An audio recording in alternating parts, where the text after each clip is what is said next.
Voltamos para mais um episódio de Crise nas Infinitas Séries. Dessa vez para a gente falar da primeira temporada de Anéis de Poder, série da Amazon Prime. Os habitantes da Terra-média estão de volta no primeiro derivado, baseado no legendário de Tolkien, sem nenhum livro de referência. Para conversar, eu, Joá, trouxe os meus amigos Lex. Oi, pessoal, estou aqui para conversar sobre o que eu sei e o que eu não sei. Vou apresentar também o meu amigo Pedro Peixoto. E aí, gente, também estou aqui. Vamos falar um pouco mais sobre a série.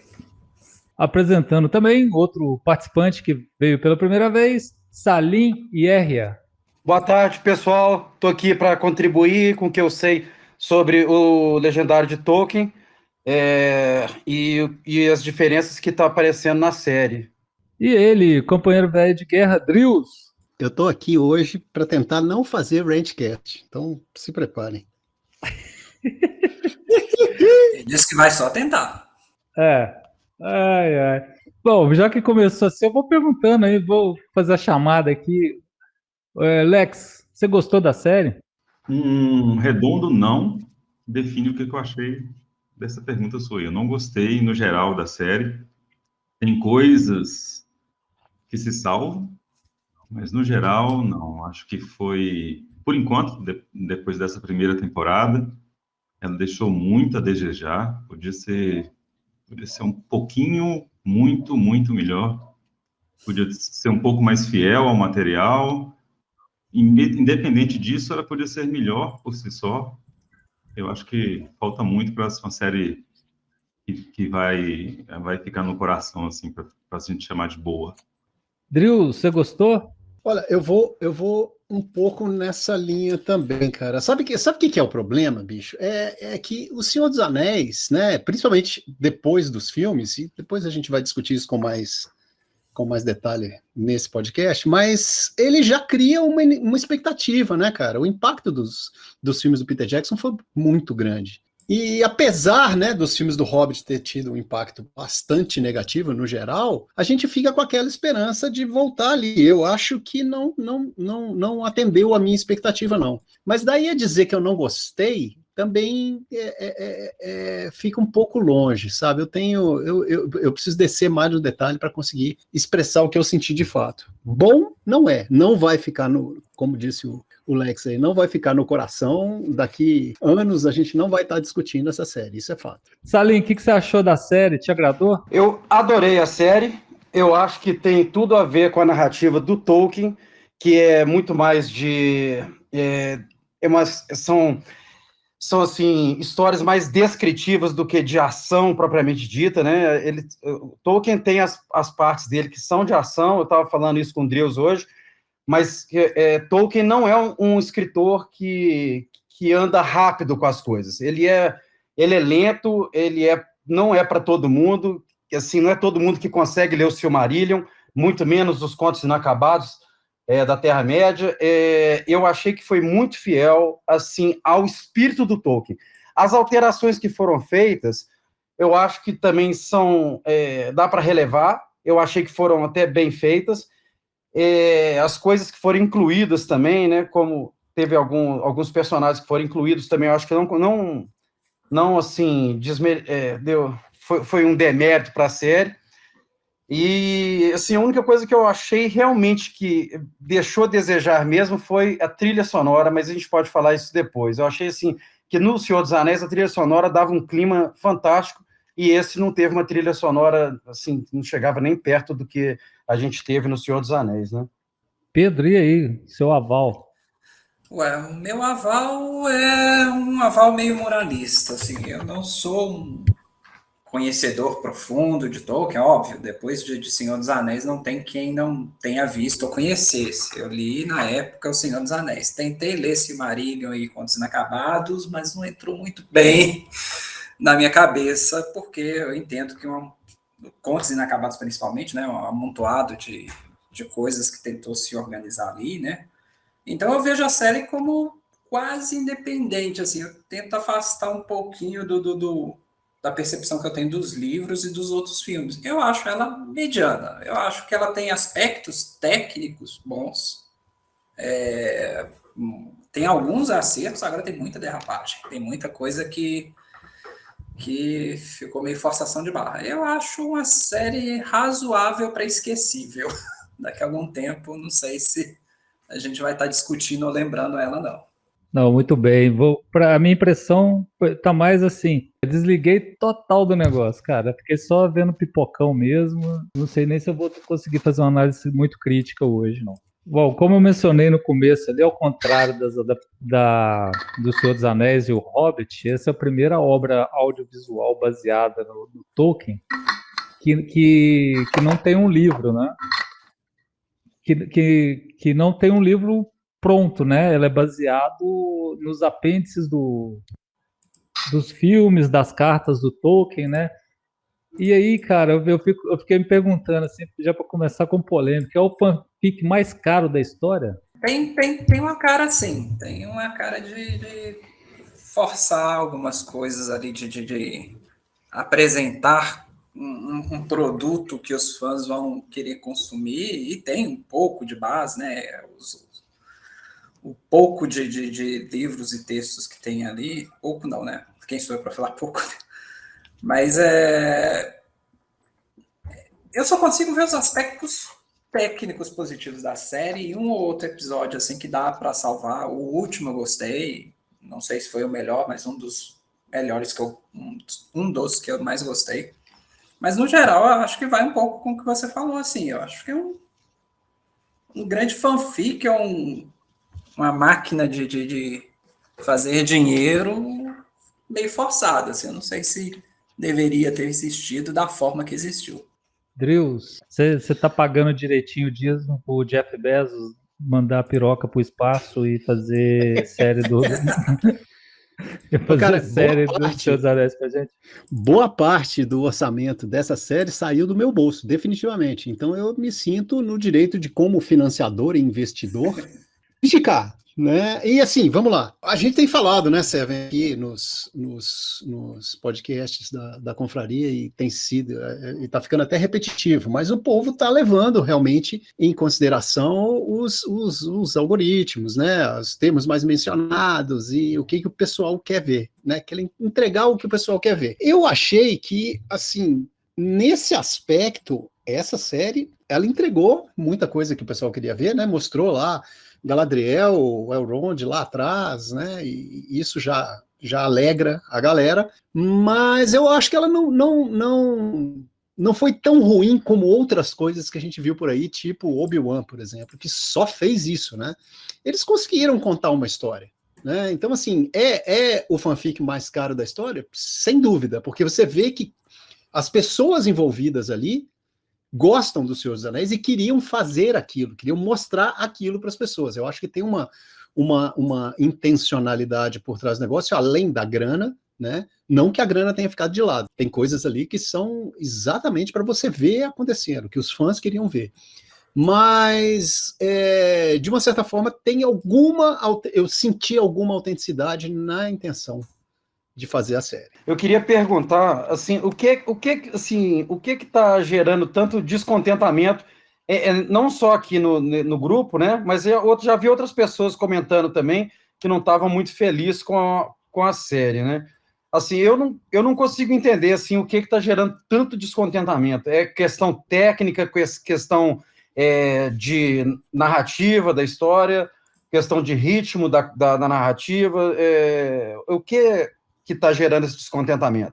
Muita coisa, né? Depende do gosto do freguês. A adaptação, acho que para muita gente foi o pior, mas aí talvez isso vá apenas para um grupo seleto assim de mais fanáticos, talvez com o material original. Mas a adaptação, as mudanças que eles fizeram, algumas muito gratuitas, outras você até engole, mas outras muito, muito grotescas. Mas, tecnicamente, a série tem também seus problemas. Ela demora muito para engrenar, independente do estilo de escrita do autor, né? A série de TV ela é adaptada justamente para agradar o público médio da TV, ou um público específico para qual ela vai se moldar, né? e ela demora muito de engrenar, ela não acontece quase nada, em vários núcleos narrativos da série não acontece quase nada, por 4, 5 episódios, coisas andam muito, muito devagar na série, e você tem alguns crescendos, assim, que não tem payoff, é difícil enxergar motivo em algumas sequências que eles vão fazendo, e outras são muito gratuitas. A atuação geral dos personagens é passável, é realmente, fora alguns momentos semicômicos que você se diverte, no geral, eu acho que a atuação não tem nenhum destaque, não tem caras e caretas e poucas, mas você não vê nada de muito interessante ali nos personagens, eles não trazem muita coisa, a história deveria ser, por si só, interessante, dramática, mas eu acho que, nesse aspecto técnico, né, ele entrega pouco. Então, a série em si tem muitos problemas, independente da adaptação, acho que ela tem muitos problemas, ela tem um visual lindo, maravilhoso, mas ela entrega pouco em matéria de satisfação para o telespectador. Ô, Lex, mas você não acha que o fato da série ter que preencher muitos buracos, muitas lacunas na história, né? Que é todo baseado em cartas dele, em comentários, nos apêndices de livros. E tem uma curiosidade também, não sei se vocês perceberam, né? Porque quando alguns momentos eu tive que pausar para fazer outras coisas, e na Amazon, quando você pausa, vem uma ficha técnica dos atores no lado, na tela, né? No momento. E nessa série, cara, tinha muitos comentários sobre o que estava acontecendo, às vezes citava o nome de alguém, você podia dar pausa, tava lá, tinha um parágrafo explicando quem é o personagem citado, só para curiosidade. Mas o que você acha? Eu acho que isso não é uma desculpa tão válida, porque justamente por eles terem tido tanta liberdade em adaptar o material do jeito que eles bem entenderam, eles mudaram tanta coisa, eles teriam que ser capazes de, com essas alterações, fazer uma série, fazer um desenrolar que fosse interessante por si só. Eles mudaram muita coisa do que havia de escrito para se justificar que o material teve que ser remendado de alguma forma. Então, essa justificativa acho que não funciona. Como eles já mudaram muita coisa, eles poderiam ter mudado essas coisas para fazer a série funcionar como série, independente do material original.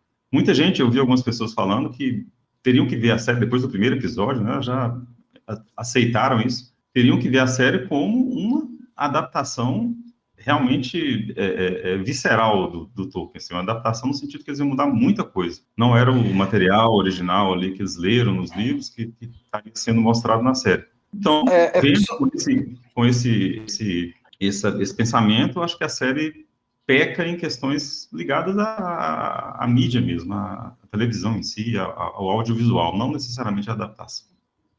Assim, só fazer um comentário rapidinho.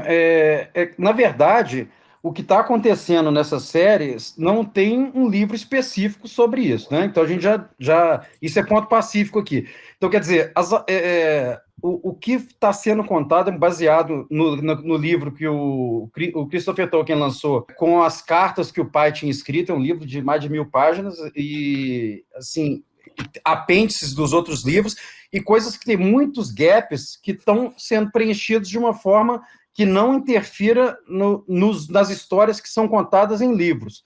Então, assim, quando a gente fala assim, não, está tendo muitas alterações, eu gostaria de discordar um pouco. Não é que estão tendo muitas alterações, é porque tem muitos gaps que não tem nada escrito em livros mesmo, e que eles estão pegando material que o Tolkien estava elucidando de onde que surgiu aquilo, tá, para conhecidos dele, e ele escrevia essas cartas,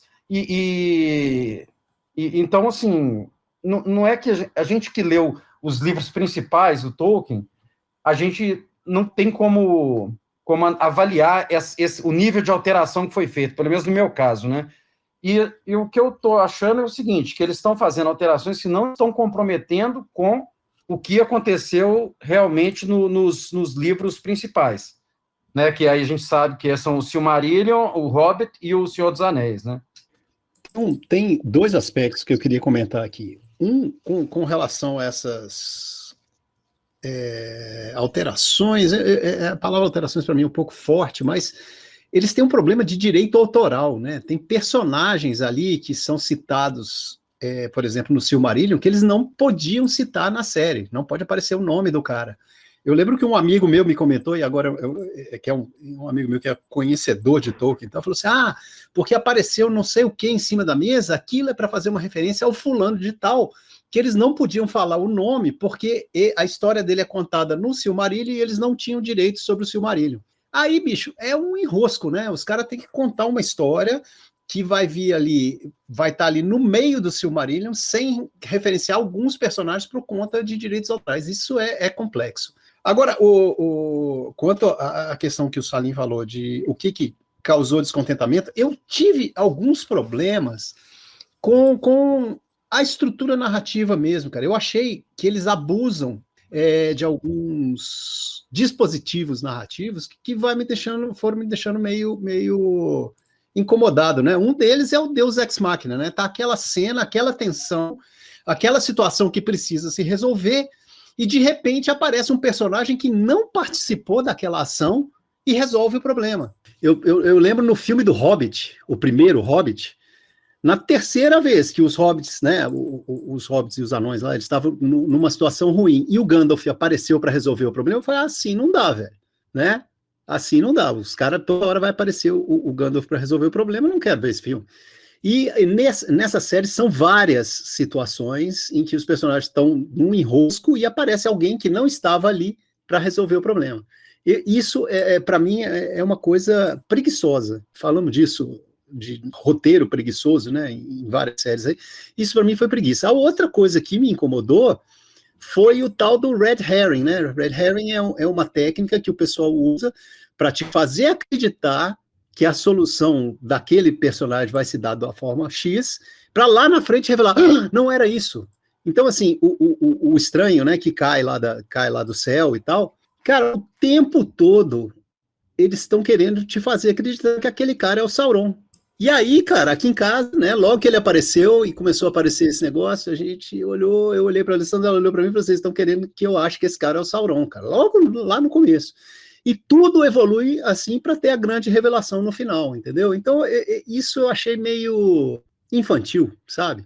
Não gostei, eu achei que não funcionou. Essa questão para mim, o estranho que cai lá do céu é o Gandalf, né? Isso eu pesquisei, né? E isso está numa carta do Tolkien, ele descrevendo como é que o Gandalf aparece na Terra-média. Ele e os outros 4 Star, né? São os Stari, né? Os 5, que são o Saruman, o Gandalf, o Radagast e os 2 magos azuis, que nada é falado sobre eles, só que eles foram para o leste e nunca mais foram vistos, esses 2 magos azuis. Então, eu achei assim, eles estão fazendo o mais fiel possível que foi descrito nas cartas do Tolkien. Aí, assim, que eles tentaram fazer guiar todo mundo para acreditar que era o Sauron, eles fizeram isso mesmo. Mas, assim, a descrição foi feita como estava descrito nas cartas do Tolkien, né? Explicando como que o Gandalf chegou na Terra-média. Você lembra como? Pode falar pra gente? Não, ele caindo mesmo, né? Descendo mesmo, descendo com tipo uma estrela mesmo, cadente, né? Ah, entendi, porque eu vi em alguns lugares, eles dizem que ele chega de barco. O Tolkien tinha várias descrições distintas, diferentes para situações que ocorrem, né? Até por isso... Ele tem várias soluções, né? Os materiais escritos são diversos, né? Muita coisa não era canônica, simplesmente porque não foi publicada por ele. E ele tinha descrições diferentes para eventos diferentes, em alguns casos. Mas, quanto especificamente aos magos, né? Aos Stari, eles realmente vieram para a Terra-média, mas aí já tem um problema, entre aspas, né, na adaptação, uma decisão deles de adaptar, né, que eles não apareceriam nessa segunda era, né, eles só aparecem na terceira era, isso está bem definido. Exato. E a questão também muito grande de também de adaptação do que eles fizeram, e eles fizeram um mashup de várias épocas diferentes, distintas, né? Por exemplo, a queda de Númenor para os eventos que estariam ocorrendo na série tem uma diferença de quase 1000 anos, né? Não, as coisas não acontecem em conjunto como estão acontecendo na série, né? Isso também está bem definido nos livros do Tolkien, né? A cronologia está bem definida. Eles resolveram juntar muita coisa, juntar algumas questões de eventos que estão definidos numa ordem cronológica nos livros, eles optaram por juntar tudo para tentar criar uma coisa mais atratível, talvez, na série, para juntar algumas coisas que não deveriam. Eles colocaram alguns personagens que são outros, né, nos escritos ali. São questão de adaptação que a gente aceita, a gente entende a necessidade, às vezes, mas eu acho que quando eles fazem isso com muitos elementos, fica mais difícil engolir. Mas, no fim das contas, tinha que ser bem feito, você tinha que gostar do que você vê. Eu acho que esse é o principal ponto da minha crítica, assim, que a série peca em questões de roteiro, que são questões, às vezes, primárias, assim. Eu acho que o Drius colocou bem a palavra, assim, para descrever aí o roteiro da série, que é preguiçoso. Há soluções muito preguiçosas ali para algumas ações, algumas resoluções, algumas decisões de alguns personagens. Eu acho que eles vão para muitos clichês muito simples. A própria personagem principal da série, eles apelam para os clichês de como fazer a personagem e se torna uma personagem antipática, que tem muito Deus Ex Machina com ela, né? Ela é muito... Tudo acontece ali para ela de uma forma que fica, entre aspas, fácil para ela, porque ela resolve as coisas todas. Então, isso vai criando uma certa indisposição com a personagem, o que eu acho que não era a intenção dos roteiristas, né? Claro, tem momentos que você quer fazer seu personagem ser uma pessoa que causa um mal-estar no telespectador ali, mas eu acho que não era o caso que eles queriam fazer com a Galadriel, e a Galadriel, para muita gente, irrita, assim. Eu me lembro muito da personagem principal na série Star Trek Discovery, né, que eu achei a mesma coisa, assim. Ela é o personagem principal, mas ela me irritava a um ponto, assim, de que eu tinha dificuldade de acompanhar a série, simplesmente por ela ser muito irritante, presunçosa e diversos outros adjetivos nada agradáveis, assim. E a Galadriel me lembra bastante ela. Então, eles querem fazer uma personagem que seja interessante, forte, importante, mas acho que eles pesam a mão demais, e não só nela, outros personagens também são muito simplificados, muito unidimensionais, algumas coisas são muito clichês, para uma série tão cara, deveria ser tão boa, são muito clichês, assim, muito simplórios, muito rasos. Só comentando um pouquinho sobre a Galadriel, né, nesses relatos do Tolkien sobre a Galadriel antes dos eventos do Senhor dos Anéis, ela era realmente uma guerreira, né? Agora, eu vou discordar. Quando eu vi o Discovery, né, a série Discovery, eu realmente, a capitã lá, né, esqueci o nome dela, Michael Burnham, ela realmente é o bichão mesmo, resolve tudo, ela que dá o arremate final para resolver. Se não fosse ela, nada ia ser resolvido. A Galadriel já acho que não. Ela está em busca do objetivo dela, né, que é exterminar o Sauron mesmo, e ela põe todo mundo em risco. Todas as vezes ela põe as pessoas em risco, ela não resolve, muito antes pelo contrário, eu acho que ela não resolve as coisas. Ela não é como o Drius falou no Hobbit, né, o Gandalf, que aparece para resolver realmente as coisas. Eu não senti dessa forma, tá? Minha percepção. A questão da narrativa é o seguinte: eu estava falando com o Drius, né, que, vamos dizer, você pega os contos inacabados aqui, às vezes você lê 40 páginas de dois caras andando na beirada de um rio e descrevendo como é que era a natureza do local, e divagando sobre os acontecimentos os acontecimentos que foram e os que estão por vir, e assim, não acontece nada. Não acontece nada, nenhuma ação acontece, entendeu? Só a ação deles estarem andando na beirada do rio. E isso, assim, isso é uma das coisas que mais me encanta na obra do Tolkien, né? essa capacidade de te transportar para um local através da descrição da natureza, dos personagens, das personagens, né? E, assim, eu acho que isso tá irritando muita gente, esse fato de, às vezes, passar vários episódios sem acontecer nada de importante, só ficar só se discutindo alguma coisa, ou o que vai fazer com o minério de Dmitrio que foi encontrado, o que não vai fazer, tal. Então, assim, eu acho que essa narrativa é uma narrativa tolkiana mesmo, e tá me agradando, né? Eu detesto, eu tava falando assim, a primeira temporada de Mandalorian, eu achei assim, o trem mais pavoroso que eu já vi na minha vida, em matéria de... Só tinha ação gratuita, não tinha uma história, não tinha nada, era só ação. E eu não curto isso, né? Eu não curto muito isso. E eu tô achando, assim, que a série tá me transportando pro tipo de narrativa que o Tolkien faz nos livros.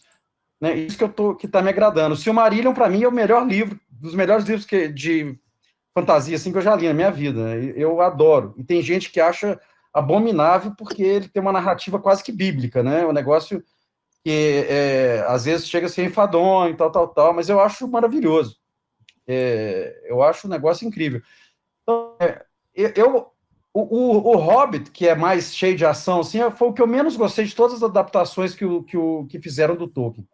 O Hobbit eu achei muito cheio de ação o tempo inteiro, de efeitos, e não me agradou muito. Eu vi tudo, né, mas não me agradou. A série eu tô agradando bastante por conta disso, né, por conta da forma com que eles estão fazendo a coisa andar, de uma forma mais lenta, né. Eu acho que a lentidão da série não me incomodou.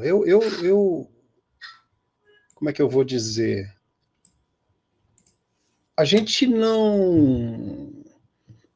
aqui em casa assistimos o primeiro episódio, aí eu não sei se é no primeiro ou no segundo episódio, agora eu não estou lembrado, que a Galadriel resolve atravessar o oceano a nado. Aí, cara, isso me deixou meio assim, né? Cara, essa não é a Galadriel que eu esperava. Né? Vou deixa eu atravessar esse oceano a nado aqui, porque eu preciso resolver esse problema. E o pessoal daqui de casa desistiu de ver a série nesse momento. E eu continuei a insistir, e eu vou dizer que a série foi horrível, a pior série que eu vi, ou qualquer coisa. Não, assisti até o fim, me diverti assistindo, não dormi assistindo nenhum episódio, porque tem coisa que é tão lenta, cara, que você acaba dormindo mesmo, não consegue prender seu interesse, e não foi o caso. A lentidão não foi o que me incomodou. O que me incomodou foi aquele comentário que eu fiz. São recursos narrativos que eles abusam, né? Clichês narrativos que eles abusam na série, mas a lentidão não me incomoda.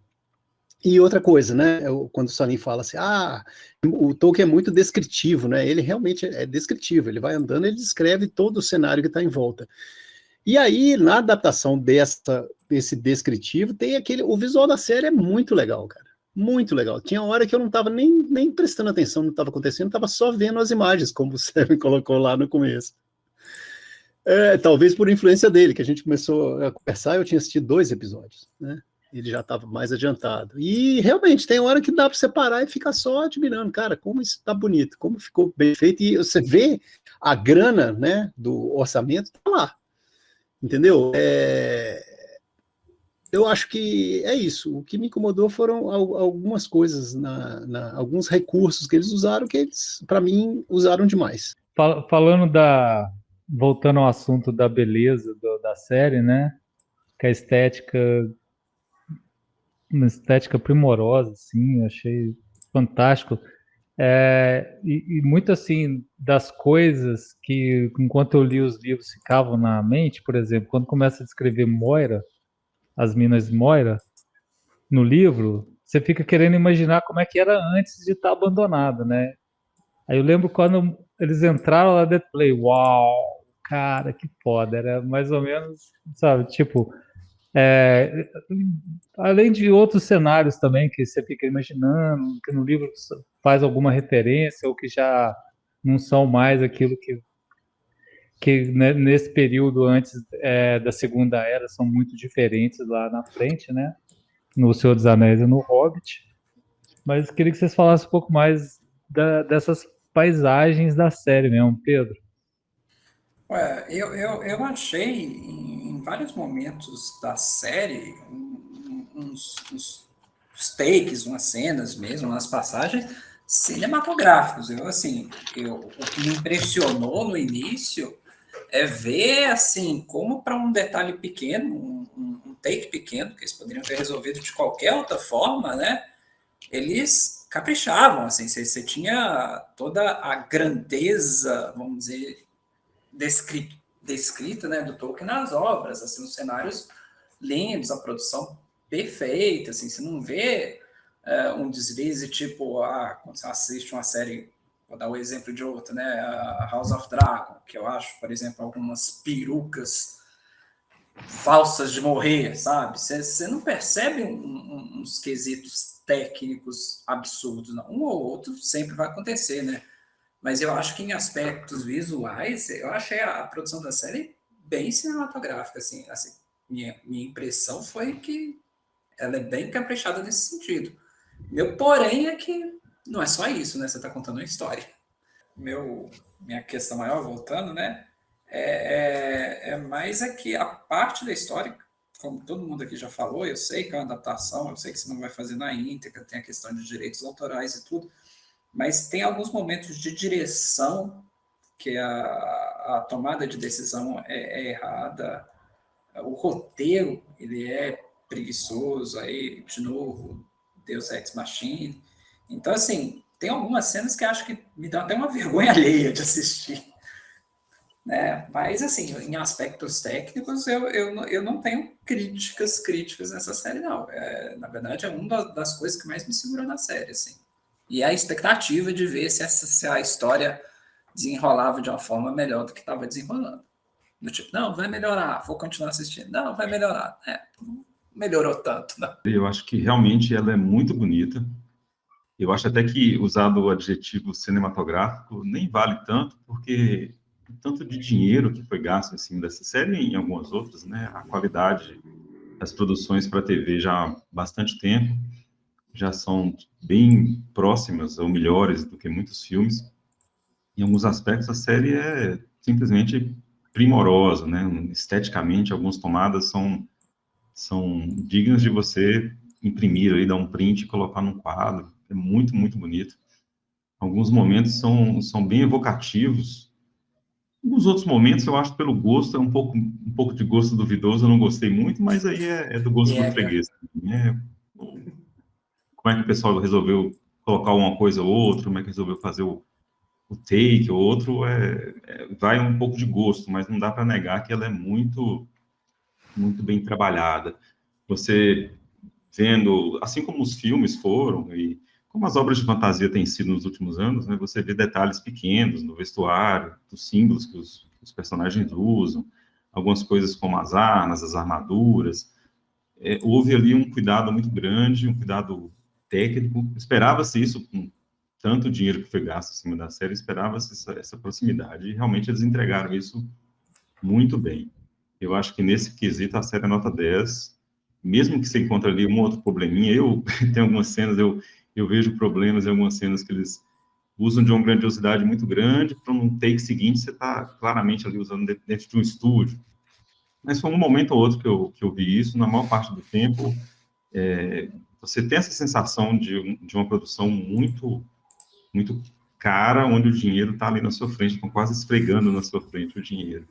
Alguns momentos, essas decisões, esse dinheiro investido me surpreendeu como é que eles fizeram algumas decisões pequenas no sentido pejorativo mesmo. Por exemplo, lá para frente, no episódio 6, ou, se não me engano, quando os Númenóreanos vão finalmente para o continente, vão salvar, né, as terras do sul lá, eu acho peculiar que tudo se resolve, parece muita necessidade, muito efeito, né, muito empurra ali da Galadriel, né, um dos pontos que eu achei que a Galadriel consegue as coisas do nada, ela consegue convencer a rainha, simplesmente mandar uma força de Númenor para o continente, para onde? Lugar nenhum, ela não tem informação nenhuma do Sauron, ela simplesmente convence, e ele simplesmente cai no lugar que é uma vila, está sendo atacada por orcs. Isso acontece de uma forma tão gratuita, e aquela coisa assim, ainda que você tenha gastado muito dinheiro para fazer aquelas cenas, inclusive com a explosão do vulcão, você tem um senso de pequenez ali, acho que é muito grande, porque se você comparar uma resolução que acontece, por exemplo, no filme do Senhor dos Anéis, na Batalha de Helm's Deep, com aqueles cavaleiros chegando, enfrentando os orcs, ali você tinha um crescendo de uma história que levava tudo para ali, né? Você tinha as informações que levavam para ali. Os orcs cercaram os humanos naquele local, porque era o ponto de fuga deles. O Gandalf falou que ia aparecer lá no terceiro dia, se não me engano, não lembro mais, naquele momento específico. Então, você tinha uma situação ali, numa grande batalha para se resolver, para se salvar um grupo de humanos daquele reino, e tudo foi construído para se chegar naquele ponto. Na série, é uma grande coincidência que ocorre, e você vai salvar uma vila de 40 pessoas, sabe? Então, não adianta mostrar todo o poderio, toda magnânima, visual magnânima do Númenor, né? No Menor deveria ser Atlântida, né, gente? Então, imagina o que deveriam ser os Númenóreanos, né? Nos livros, eles são descritos como gente de 1,90 m, todos eles são super-homens, né? São o protótipo que a humanidade vai vir depois. Nunca os humanos vão ser tão poderosos, né, quando os Númenóreanos já foram um dia no mundo. E eles chegam ali de uma forma pequena, sabe? É quase assim, tudo isso, eu estou no sexto, sétimo episódio, vou ver uma batalha aqui, né? É isso que vocês vão me entregar? Podia ser menor, então acho que se a Galadriel tivesse convencido a roubar um barquinho ali no menor, seria mais interessante a resolução desse imbróglio do roteiro ali que eles arranjaram. Então, ainda que o visual seja muito bom, ele acho que peca nessas situações que realmente são desnecessárias, assim, são pequenas. Contrapõe muito com a grandiosidade do visual, a pequenez de algumas soluções do roteiro. Dessa questão da história aí, eu fiquei com a impressão que foi o Halbrand que, por ser a tentativa de reconquistar o reino dele, para ter alguma coisa, por isso que eles foram para lá. Exatamente. Eles estavam muito desligados, sabe? Eles vão para lá por causa disso, porque a Galadriel encontra o Halbrand, ele é, teoricamente, o rei do sul ali, então, e ele falou que havia orcs lá, então ela fica na cabeça que Sauron está naquele local. Então, o roteiro vai amarrando para ela querer realmente que se faça desse jeito, que os Númenóreanos, eventualmente, vão até ali o sul para salvar o sul da ameaça do Sauron. Isso está construído, sim, no roteiro. A questão maior é ela conseguir que isso ocorra de uma forma de incrível coincidência.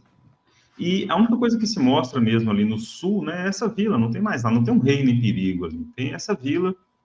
Inclusive, a Galadriel chega ali num local que, teoricamente, tinha uma torre de vigia élfica que nem é comentada por ela sobre isso depois, sabe? Então, eu tenho certeza que 95% dos espectadores esqueceram que tinha uma torre de vigia ali, ela sendo uma comandante élfica, talvez ela pudesse ter falado para a rainha de Númenor que vamos até ali, onde tinha uma fortaleza élfica, talvez ali tenha alguma coisa que a gente possa saber, alguma informação assim. Mas isso não foi mostrado na série. Então, isso foi simplesmente tirado, ou nunca nem mencionado, simplesmente em prol de uma coincidência. Os Númenóreanos vão descer e vão correr a cavalo, numa cavalgada meio louca, em direção dessa vila que fica... né, na questão de mapas é outra coisa, né, fica centenas e centenas e centenas de quilômetros de distância do litoral, e é gratuito essa solução. Como eu disse, poderia ter sido feito uma cena ali, desembarcando, e a Galadriel comentando que tem sim uma vigia élfica ali na região montanhosa, vamos investigar essa região, que a gente não sabe de nada que está acontecendo aqui nas Southlands, mas não tem isso. Então, são soluções preguiçosas de roteiro. Drew, você queria falar, tio? Não, na verdade, eu ia falar isso mesmo que vocês falaram. Que provavelmente estava sendo manipulado lá pelo Halbrand, né? Sim. Toda aquela coisa. Porque ele sabia que a tal do punhal lá estava lá naquele lugar. Não, em relação a Galadriel,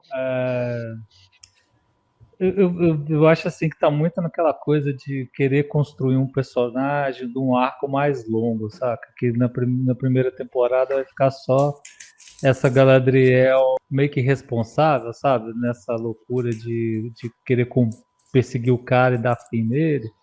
Que já começa nas primeiras falas da série, já fala ela tá tocando a escuridão, que o irmão dela fala com ela.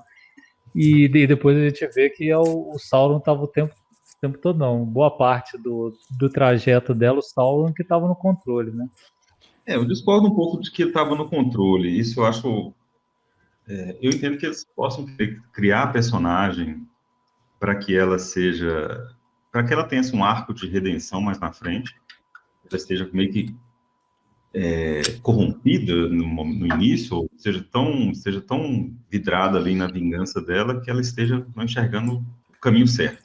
Mas eu acho que a manipulação do Sauron, talvez ali do Halbrand, é pequena e muita coisa ele usa do interesse da Galadriel, né? Ela queria fazer as coisas. Ele é até revelado lá mais para frente, né? Ele não manipulou tanto ela assim, né? Ele disse para ela que ele pegou aquilo de um homem morto, o símbolo que ele estava carregando. Ela assumiu que ele era o rei ali do sul. Claro que ele correu com essa história também, ele não desmentiu.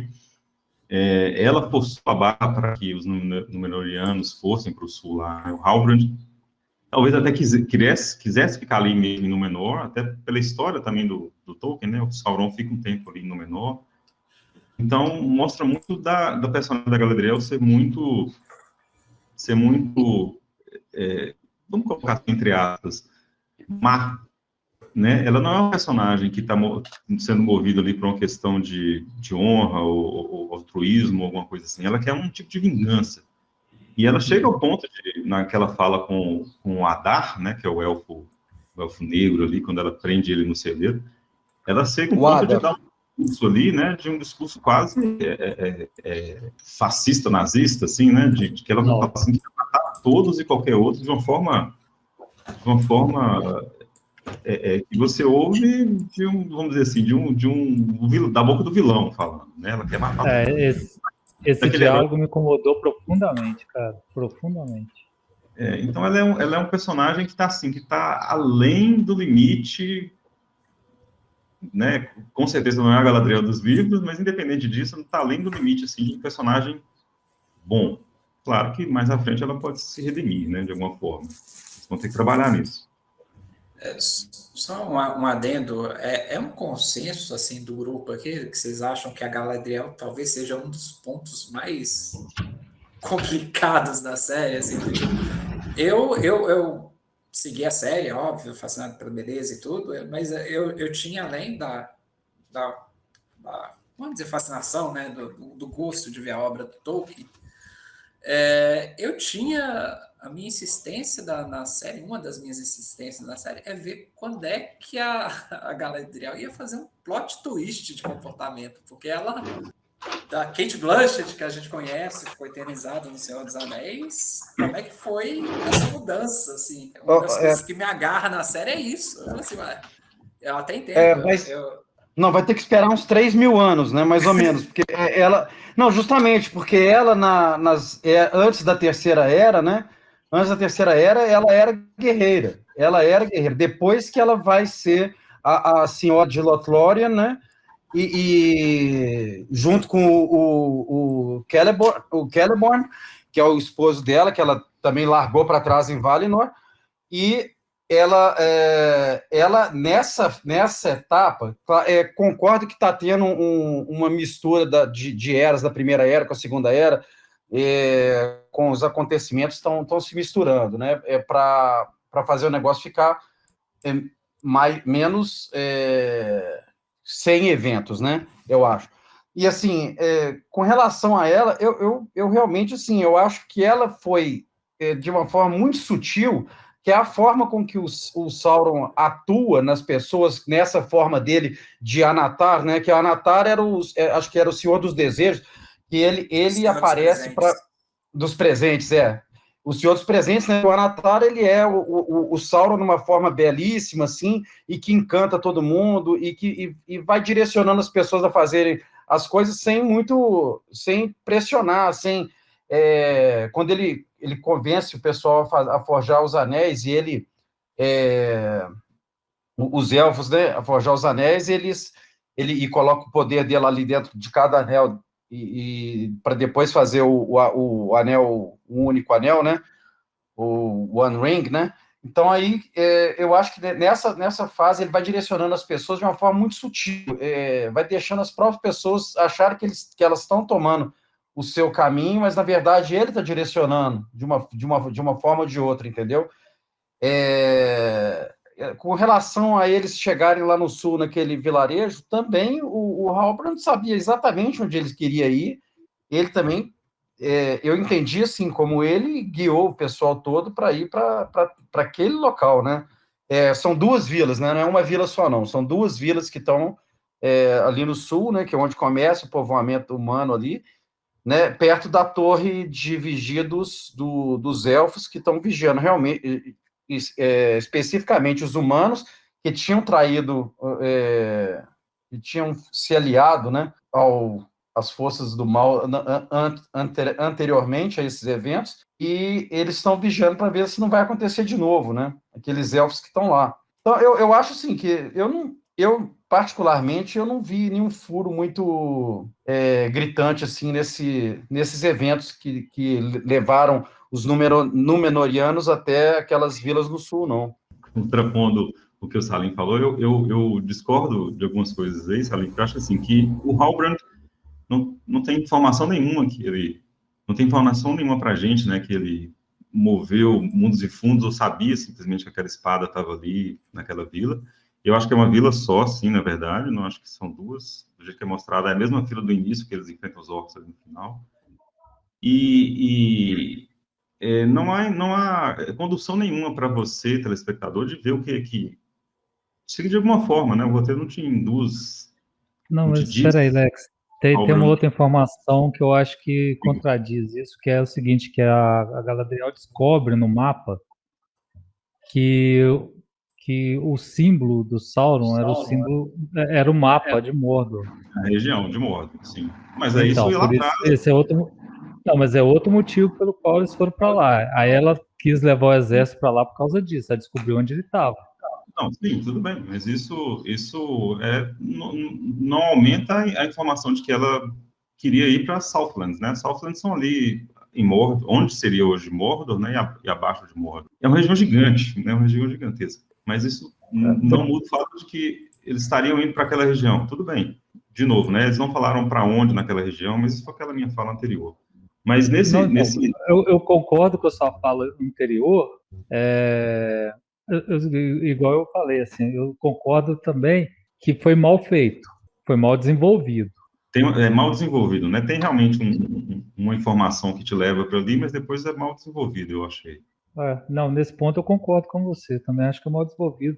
Como eu vou puxar uma outra coisa que eu achei mal desenvolvida, eu fiquei, mas peraí, não estou entendendo nada, assim, que a história fala que os 3 anéis élficos foram feitos depois, sem o Sauron saber. E ali o Sauron indica toda a construção dos anéis. Eu fiquei achando, peraí. E aí, para mim, eu sempre tinha a impressão que os anéis todos os anéis foram construídos ao mesmo tempo e os élficos, um pouco depois, sem o Sauron saber, os 3 anéis élficos, e o Sauron faz o outro depois em Mordor, né? Ele funde o anel para governar todos em Mordor. Eu fiquei achando estranho, eu fiquei, cadê os anéis dos anãos, cadê os anéis dos homens? Achei estranho. Vai ter ainda. Não, eu acredito que sim. Só achei que a ordem ficou estranha. Olha só, eu não vou saber citar a fonte, porque isso é de longa data. Como é que eu entrei nessa onda de Senhor dos Anéis? Eu tinha uma amiga, Ada, que era fascinada com o Senhor dos Anéis, e na época eu andava muito com ela, a gente era super amigo mesmo, andava muito junto, e ela chegou para mim e falou assim, cara, eu não admito que você não tenha lido o Senhor dos Anéis, e assim, só converso contigo depois que você terminar. E ela me passou aquela, não sei se vocês vão lembrar disso, aquela versão antiga que era em 4 volumes, que tinham publicado aqui no Brasil, e eu li naquela época, 83, 84, por aí. E de lá para cá, né, eu sempre tive algum contato com alguma coisa de Senhor dos Anéis, então por isso eu não vou saber citar a fonte disso. Mas eu tinha a impressão que era isso mesmo, que os anéis élficos foram feitos antes, que o Sauron tinha orientado os elfos na construção dos anéis, e que depois ele fez os outros anéis sozinhos. Isso. Tem dos anéis élficos. E os anéis élficos, né, depois que eles sacaram quem era o Sauron, etc e tal, eles vão ser escondidos, e um desses anéis, inclusive, vai acabar com o Gandalf, né, no futuro lá. Sim, então eu que É isso? entendi errado. Não, eu acho que o Joá, pela minha lembrança também, né, dá para ver a qualidade das nossas lembranças aqui, né, não nossas lembranças, perdão, da nossa, do nosso conhecimento, porque a gente está vacilando em algumas coisas, teoricamente, né, alguns realmente conhecedores iam dizer que coisas simples. Eu li também tem tempo os livros, então não vou lembrar com certeza, mas eu acho que os Anéis Élficos, tenho quase certeza que os Anéis Élficos realmente são os últimos a serem feitos. O Sauron ajuda, é modo de dizer, né? Ele talvez incentive, ajude ali o Celebrimbor a fazer primeiro os outros demais anéis, depois, né, que os anéis élficos vão ser feitos, e o Um Anel também vai ser feito em segredo. Tanto que o... E a guerra, até porque... Perdão, João, até porque a guerra que o Sauron faz com Eregion, que ele eventualmente dizima Eregion, é porque ele vai atrás dos 3 anéis que ele descobriu depois que foram feitos. Né? Ele leva toda a hoste dele de Mordor para Eregion, que isso imagino que deve ser alguma das próximas temporadas, para recuperar esses anéis, porque ele queria ter a posse desses anéis, porque foram feitos sem influência dele, sem influência direta. Sim. O Celebrimbor desconfia dele, do que ele está construindo, os anéis, pelo menos é isso que eu me lembro, tá? E aí o Celebrimbor faz os 3 anéis escondidos dele, depois que ele vai embora. Por isso que eu tô com essa dúvida, sabe? Não, mas veja bem, cara, no seriado eu posso estar até moldando a minha memória, mas como é uma memória recente, eu vou confiar nela pelo menos um pouco. Os anéis só são feitos depois que o Sauron foi embora, não é? Que a Galadriel chega lá e começa a conversar com eles, e eles falam que decidiram, na verdade, o Elrond chega para ela, e ela fala, fizeram a coroa, e ele fala assim, olha, não, nós resolvemos fazer uma coisa menor, bem menor. Eu lembro desse diálogo na série, e isso não, depois que o Sauron sumiu, não? Então, ele desaparece. A chance de, na série, o Sauron não saber que foram feitos os anéis é grande. Eu acho que encaixa ali, mais ou menos. O Drius, um instantinho só. Não, o Halbrand já tinha feito instruído eles como fazer a liga, e já tinha colocado o poder dele ali na fundição, entendeu? E ele sabia que ia ser feito os anéis, sim. Ele estava na hora que eles decidiram fazer os anéis. Depois que eles contam para Galadriel que eles não vão fazer coroa, que eles iam fazer os anéis. O Sauron não participou da forja específica dos anéis, mas sim da liga que eles fizeram com os metais. Liga, né? Isso. Uhum. Então, tanto na hora que no final ele joga o Mithril, né, aquele pedacinho de Mithril dentro do ouro com a prata lá que já estava fundida do punhal da Galadriel, forma o olho de Sauron. Assim, na hora que forma o olho de Sauron, você vê que o poder do Sauron já está ali, entendeu? Eu não sei se vocês repararam isso. Na hora que o Mithril cai, ele forma o olho de Sauron certinho, e ele depois desmancha, justamente. Eu fiquei com a impressão dessa parte do seguinte, que ele tinha instruído 2 anéis, e a Galadriel chega, não, vamos fazer 3, porque um um corrompe, 2 divide e 3 equilibra. E 3 equilibra, isso. Essa que é a diferença em relação ao que ele tinha instruído, pelo menos eu fiquei com essa impressão. Nós vamos ficar sabendo se ele sabia ou não na próxima temporada, né? Que vai revelar isso, né? E já está garantida a próxima temporada, né? Outra coisa também que eu achei meia boca, assim, quem de vocês não sacou que o Halbrand era o Sauron desde o do penúltimo episódio, sabe? Tava na cara já, assim, não tinha nem como disfarçar, mas quando o Ada fala que matou o Sauron, ele vira para ele, você não lembra de mim? Eu falei, peraí. Ali ficou muito óbvio, assim. Ele ia matar o cara e depois ele não deixou mais matar, sabe? Aquele episódio entregou demais, eu acho. Lex, o que você ia falar? Eu ia falar, acho que 90% os fãs já imaginavam que ele fosse o Sauron no episódio 1 ou 2, mas a minha impressão. Não sei se Não, era ali, essa. não, no primeiro episódio eu já fiquei com a pulga atrás da orelha, porque pra mim o outro era o Gandalf o tempo todo, assim, mesmo a cronologia do Gandalf na Terra-média não bater com a Segunda Era e tal, pra mim era o Gandalf. A roupa cinzenta, tudo, assim, eu falava, não é possível que não é o Gandalf. Eu acho que isso é interessante, esse ponto. Eu também achava que era o Gandalf, né? O Gandalf, eu continuo achando que é.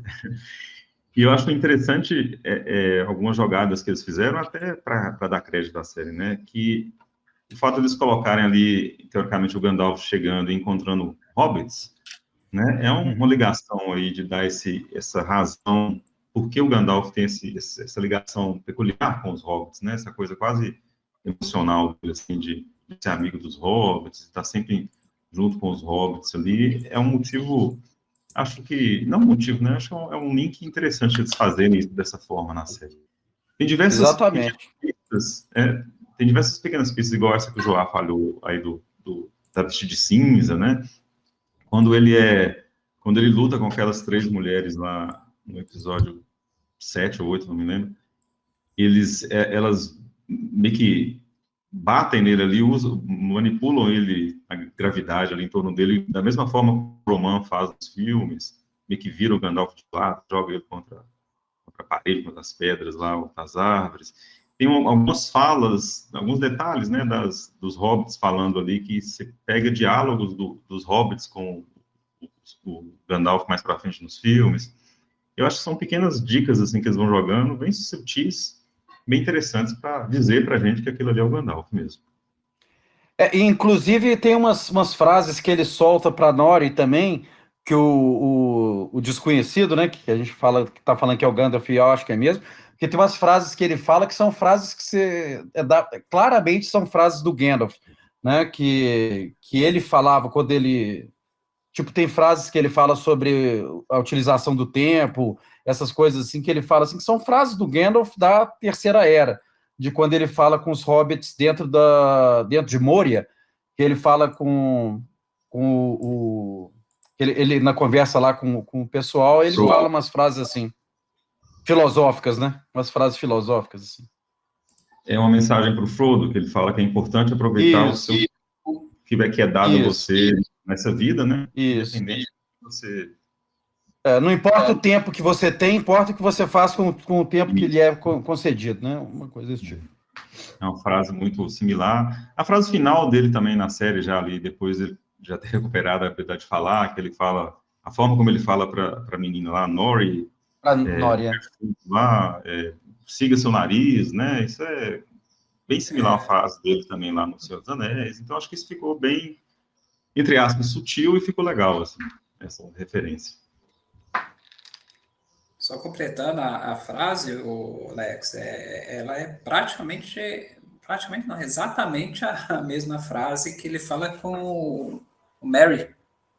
Ele fala, não sei o que, Meriadoc, Doc, na dúvida, siga seu nariz. É exatamente a mesma frase. Exatamente, isso. E aí, para mim, tá claro que é o Gandalf mesmo. É a grande revelação para vocês. Vocês repararam que os hobbits todos usam folhas no cabelo, né? Com enfeite. Sim. Aquele cara não é o... aquele cara não é o Gandalf, cara. Ele vai virar o Radagast, cheio de folha na cabeça e conversando com os bichos e tal. Vocês não entenderam nada, só eu que saquei isso. Não, os produtores vão te apoiar, porque eles estão negando a informação de todo custo depois que descobriram que a frase é exatamente igual a do Gandalf pro Aí já me abre uma possibilidade de, se ele for o Radagast no futuro mesmo, a gente tem esse podcast aqui documentando que a ideia foi minha e eu posso ficar rico no futuro, olha só. Olha só, eu acho que se for o Radagast, a gente vai ter que pensar o seguinte, que os livros de autoajuda que os Stars leem são bem cafoninha, né? É bem cafoninha. Bom, vamos falar do elenco? Cara, eu vou na linha do que acho que foi o Lex que falou, né? Não tem nenhum destaque, né, cara? Não tem ninguém que eu achei brilhante. Eu achei um pessoal meio meia boca. Vocês não acharam isso, não? Todo mundo. Cara, realmente ninguém me chama muita atenção, não. Eu acho Mas também apesar, que deixa eu só abrir um parênteses rápido aqui, eu gosto da Galadriel, tá? Não me incomoda ela ser do jeito que ela é na série. eu acho que não tem realmente muito destaque. Eu acho que o destaque talvez fique por conta do, para algumas pessoas pelo menos, né, para os anões, os personagens dos anões ali, eles conseguem talvez trazer um pouco de quase riso em alguns momentos assim com você. E eu acho que eles foram meio que projetados dessa forma assim, similares ali aos anões do Peter Jackson nos filmes dele. Então há momentos de mais emoção ali, talvez, com os anões, uma certa empatia maior, e, de certa forma, é o arco dramático mais interessante que tem. E eu acho que nem é bem trabalhado, mas é o arco ali do Durin com o pai dele, daquela questão da avareza dos anões, do visitante de fora, aquelas discussões pequenas que tem ali, para mim, a coisa, em matéria de drama, é o mais interessante. Que é estranho dizer isso, né? Mas para mim, me soa desse jeito. Eu gostei da mulher do Durin, da Disa, né, a personagem, a atriz lá, ela representando o jeito que ela é, eu acho que ela tem impacto, assim, nos momentos que ela fala. De resto, eu realmente não gostei de ninguém, eu acho. Acho que alguns só torço o nariz, assim, para as interpretações no geral.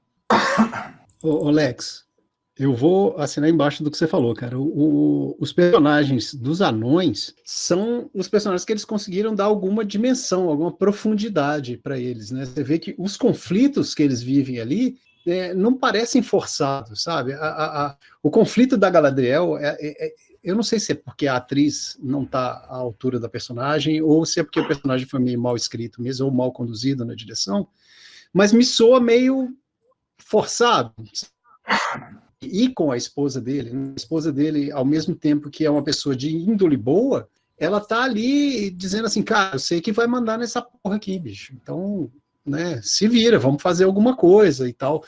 Tipo, ela alimenta o conflito do Durin com o pai, né? Então, eu acho que isso dá uma profundidade legítima, principalmente aos dois e ao... Como é que é o nome do pai do Durin? Esqueci. Mas esse também. trio... É Durin também, né? Ele vai ser o Durin o quarto, né? Então, eles são mais profundos, e aí os atores têm mais onde trabalhar. Então, talvez não seja porque os atores são meia boca, talvez é o personagem mesmo que não dá muito espaço. Aquele cara, o elfo, né, que... Ele é um cara que eu falei, pô, esse cara vai ser um personagem legal, bicho. E, poxa, foi tão, sabe, arrastado e assim, não fica, não emociona, sabe? Assim como eu assino embaixo do que o Lex falou, cara. Os anões foram os que se deram melhor ali no cast, sem dúvida. Do cast eu não tenho muito a acrescentar, não. Eu não vi grandes atuações. Eu vi pequenos insights, assim, de um ou outro. Eu acho que, por devido não ter nenhuma atuação fora, vamos dizer, de uma expectativa alta, eu acabei me ligando muito ao aspecto visual, e nisso me incomodou um pouco. Assim, eu não concordei visualmente com algumas opções do cast, e aí a atuação já não compensa, então me deu um certo desapontamento, assim. Eu concordo com a leitura dos anões, me agradou muito toda a parte dos anões, mas, assim, dos elfos eu fiquei um pouco desconfortável. Eu não sei se também pesou aquela coisa que é a minha birra com a Galadriel, que eu ainda estou curioso para ver a transição dela, mas não gosto da versão atual dela, mesmo sabendo que é correto, né, pela história. Mas, pois não entrou muito bem para mim o casting, não. É engraçado. Outra pessoa que eu quero ver transformar é o Elrond, que pra mim na trilogia do Senhor dos Anéis, o Elrond é um pé no saco. E aí o cara é mó gente boa, velho. Como é que vai virar um pé no saco? Queria saber. É porque ele já era velho, aí mais, né, 3.000 anos, eu acho, nas costas, deixa a pessoa muito chata.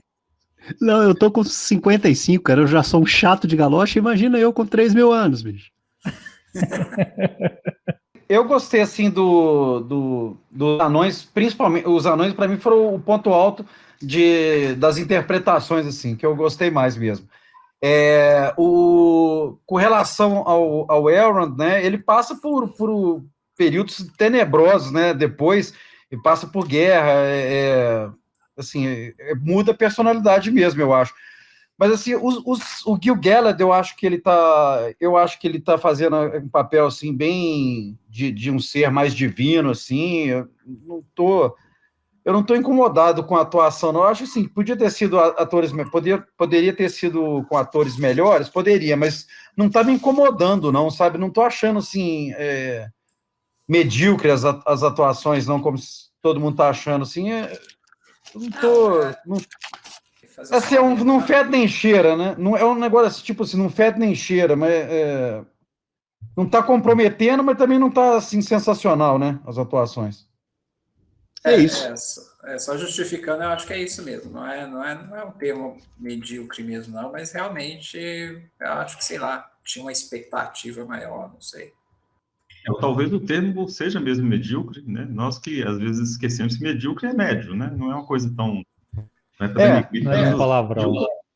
É uma coisa que está ali na média, né? Não fede nem cheira. Claro que a gente não pode falar assim dos atores, né? Pode ser muito um misto, né? Roteiro, direção e ator. Ator, eu acho que possivelmente eles podem ser todos ali competentes, né? Dado uma situação melhor, um papel melhor, eu acho que o roteiro deveria ser melhor no geral, né? Eu lembrei de uma história aqui, para não ser só o Deus que conta a história. Quem me apresentou O Senhor dos Anéis foi o Lex, que emprestou o Hobbit para ler. E aí eu caí nesse abismo, eu nunca mais saí. Eu nem me Mas, lembrava gente, disso. Pois é. Lex, Daí, já sério, o Lex te apresentou o Senhor dos Anéis, acho que me apresentou indiretamente também. Não sei, eu não lembro se foi o Lex ou o Carlos da Letícia. E o Kurt me apresentou Duna. Eu era o nossa, herege da turma que não tinha lido nenhum dos livros. eu nunca terminei Duna até hoje, então não falo nada. Não, o Kurt falava de Duna o dia inteiro, pelo amor de Deus. Kurt, um abraço pra você, saudade. Eu acho que agora a gente pode parar, a gente já pode ir para aquela questão, né? E aí, o que vocês esperam da segunda temporada? Será que vai? Eu tô ansioso. Eu acho assim, que a segunda temporada vai começar a resolver as coisas vão ficar mais abertas, sabe? Vai ficar menos mistério e mais desenvolvimento da história mesmo, propriamente dita, né? Eu não sei se vai ser melhor ou pior, mas vai ser. Eu acho que vai ser assim. Vai ter mais ação, vai ter menos coisas escondidas, sabe? E foi uma sacanagem não revelar o nome do Gandalf logo, né? Mas tá muito claro. Não, tá não. O Drius tá aí para discordar de nós desse. Olha, eu espero que vai melhorar muito, porque eu acho que vai haver uma pressão muito grande. Eles já anunciaram que não vai ser de imediato, né? A série pode demorar aí 2 anos, até mais, para ter a segunda temporada. Eu acho que vai haver uma pressão muito grande ali em cima da produção mesmo da série, dos showrunners, dos roteiristas. Deve haver uma questão gerencial grande em cima do negócio, porque a série recebeu muitas críticas. É claro que ela atraiu muita gente para ver, mas a queda de audiência parece que foi grande. Todo mundo vai falar, né, que House of the Dragon deu uma goleada na série, então, ou quase todo mundo. Então, eu acho que eles vão ter que correr um pouco atrás até para reaver esse investimento. Eles não podem, eu acho, se arriscar a fazer uma outra temporada de uma série tão cara como essa, de uma forma, a meu ver, né, preguiçosa em alguns momentos, tem coisas rasteiras. Os 2 showrunners da série, né, as 2 pessoas que estão liderando a série ali, são novatos, eles nunca fizeram nenhuma série de TV, então eles arriscaram demais com isso e talvez haja uma pressão ali da Amazon para colocar mais gente para cercar um pouco o que eles estão fazendo, e com isso o material pode melhorar né? Eu acho que com o roteiro melhorando, a série tem tudo para dar um salto gigantesco de qualidade, e acho que dinheiro não vai faltar, a qualidade, no geral, da produção não vai faltar. Então, minha expectativa, apesar de não ter gostado da série até agora, minha expectativa é boa para os próximos anos, né? Vamos ver o que eles vão fazer. Eu tenho essa, assim, sempre fica com cara de que, pô, o Drews não gosta de nada. De novo, eu assisti a série, eu me diverti com a série, achei legal. Não atingiu a expectativa que eu tinha aqui, eu confesso, era muito alta. E isso que o Lex está falando tem todo sentido. Vai ter uma pressão para que haja uma evolução dentro da série. E aí tem o ponto de que pode realmente melhorar, né? Mas certamente eles vão buscar o que as pessoas estão falando. E aí eu tenho medo do treco ficar, do algoritmo entrar na parada, entendeu? A gente viu várias séries e já comentamos de algumas aqui, né? Que o negócio tinha que ser mais tranquilo, mais papo, mais cabeça, e de repente na segunda ou terceira temporada virou só correria, gritaria e tiro. Tiro, No porrada caso, e bomba. vai ser tiro, né? Sabe, bicho, o meu medo é esse. Como o Salim estava comentando que teve reclamação de que não tem muita ação na série, o pessoal transformar essa série numa série de ação e aí o cozido desandar de vez, né? Eu fico preocupado com isso. Porque a gente tem visto isso, Cara, uma série que eu estava gostando, Perdido no Espaço. Bicho, a última temporada foi só correria e gritaria. O Salim vai discordar de mim agora, o Raised by Wolves, né? Que eu tava achando legal, cara. A última temporada teve muita correria e gritaria. Então eu fico com medo disso, sabe? Deles tentarem atender uma necessidade de mercado e desvirtuarem a série. Eu acho que o ponto positivo dessa série realmente foi não ter ação que eles tinham também, que não tendo ação desenfreada, eles precisam contar uma história mais coesa. Né, a história que eles contaram é coerente, mas tem pouca coesão. Eu achei que as coisas ficam meio soltas, assim, meio frouxas. Primeira temporada, muita coisa vai certamente se fechar depois. E aí eu acho que daqui uns 2 anos a gente está fazendo outro podcast aqui, falando assim, e aí, como é que foi a segunda temporada? E nós vamos poder discutir isso com mais... Só uma pergunta, de onde veio essa informação de 2 anos? Eu vou pirar com esse trem. 2 anos, vai ter que esperar 2 anos para a segunda temporada? Ou mais, eles não anunciaram quando vai ser, não. Mas eles falaram couple of years, né? Um par de anos aí, pode ser mais. Eu acho que já deram certeza que ano que vem é que já não vai ter mesmo. Eu acho que a certeza do ano que vem, acho que já é garantido. Tipo... Ué, gente...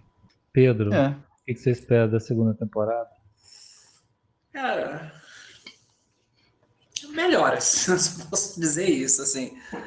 De novo, não é que eu tenha odiado profundamente, mas eu ainda estou com uma expectativa de que tem algo melhor para vir. Assim, vai melhorar. Bom, vou falar para vocês a minha expectativa é que o pessoal faça igual faz na Alemanha.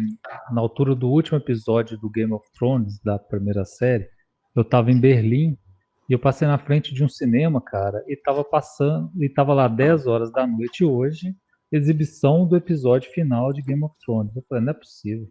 Porra.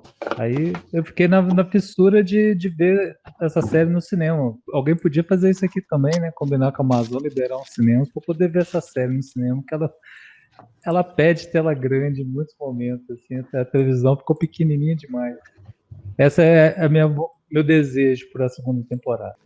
Só assim, eu não quero acabar com a sua esperança não, mas eu acho que o Bezos quer mais do que você compre uma TV de 70 polegadas, de 100 polegadas. Ele não vai deixar isso para o cinema, não. Eu sei. O dízimo que eu tô pagando mensalmente pro Bezos para não pagar frete e assistir. Aliás, o dízimo é para não pagar frete, tá? Só por isso. O dízimo para não pagar frete e subir piroca espacial, velho, pelo menos vale fazendo o Senhor dos Anéis. Assim, finalmente o dinheiro que eu gasto todo mês valeu para alguma coisa, mesmo que não tenha sido perfeito.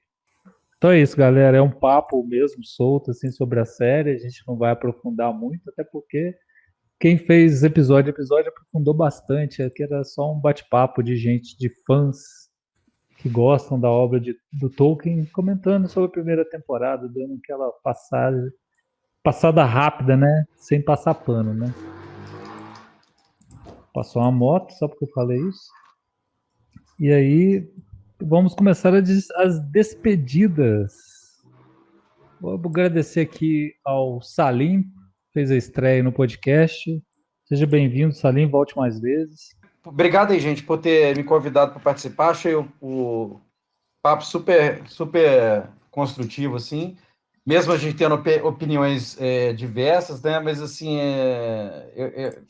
teve coisas assim, que vocês fizeram eu olhar com outros olhos agora, tal, mas continuo com a minha opinião de que a série foi muito boa. E que eu vou até rever os episódios todos agora, vou fazer uma maratonada no fim de semana aí, e já com outros olhos, né? Já depois dessa conversa, assim, já para analisar outros aspectos da série. E agradecer aí vocês terem me convidado para participar. Valeu, gente. Bom, outro estreante aí no Crise nas Infinitas Séries. Lex, faça suas despedidas. Eu agradeço o convite de participar, de contribuir com um pouquinho do que eu não sei, porque eu não sei quase nada. E é isso aí, vamos torcer para que no futuro a série melhore um pouco. Eu vou assistir, não vou abandonar ela, não. Eu acho que, primeiro porque eu sou fã do Tolkien, do Legendarium do Tolkien, da fantasia que ele criou. E depois porque eu acho que a série tem potencial, tem bastante potencial ainda. Ela é tecnicamente primorosa, né? Em alguns aspectos técnicos primorosa. E eu acho que tem um bom potencial para o futuro. Pedrinho, que é um estreante, mas eu já tinha chamado ele muitos anos antes, ele nunca aparece. Hoje, finalmente, ele debutou. Suas despedidas, Pedro? Agradecer ao pessoal, agradecer o convite. E acho que tudo que foi falado aí é válido. Assim, vamos ver como é que vai ser. Vamos retornar aqui para um novo podcast futuro da próxima temporada, ver se os nossos pedidos vão ser atendidos ou não. E ele que é o companheiro de podcasts e mais podcasts. Drill, suas despedidas. Gente, eu gosto demais de participar, porque eu tenho conhecido uma galera super legal aqui, que, né, a gente sempre conhecia gente nova lá na banca, e agora que a gente está na banca virtual aqui, queria agradecer o Pedro, o Lex e o Salim. Pô, a conversa foi legal, eu sempre aprendo demais nessas conversas aqui, e é isso, gente, vamos ver o que vai rolar dessa série daí para frente. Também acho que tem potencial, também acho que o pessoal tem competência para mudar isso aí, e a esperança é o último que morre, né? Abraço para todo mundo. Mas é isso, galera. Um abraço para todo mundo e a gente volta. A gente volta.